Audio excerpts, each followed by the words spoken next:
Hai guys, saya Ais di Motor Shalom. Kita bawa masuk sendiri Kawasaki Z900 yang special edition. Okay, special edition dengan biasa berbeza. Special edition color dia warna biru, warna merah itu special edition. Datang sudah siap ada slider, ada fog slider, ada satu original windshield. Ini beza special edition. Okay, ini yang special edition tahun 2018 dengan harga jualan sekarang 29,800. Okay, 29,800. Depan original actually sudah ada windshield tapi dia tukar windshield yang lagi besar. Kemudian dia sudah tukar adjustable brake clutch lever, handle grip sudah tukar yang merah, balancer pun sudah tukar. Ini Magat punya slider sudah tambah, fog slider untuk special edition original datang sudah ada. Original datang upside down fog, double disc brake, saya ada ABS depan dan belakang. Tayar depan lebih kurang ada 30% lagi. Radiator cover original untuk special edition datang pun ada. Slider pun original kilang datang sudah ada. GB Racing punya engine guard. Ini dia sini tambah punya.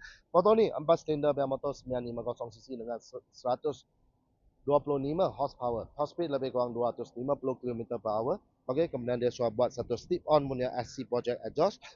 Kemudian belakang punya tayar lebih kurang ada 80% lagi. Kemudian belakang Eco sudah buang, sudah pasang satu tier tidy.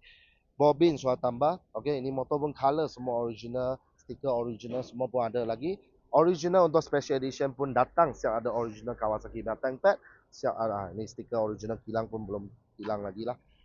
Okey, tahun 2018 my race sekarang hanya jalan 38,000 km saja. Okey, jom kita start dengan ini. Kawasaki Z900 SC Project Slip On Exhaust. Bunyi dia. Macam mana?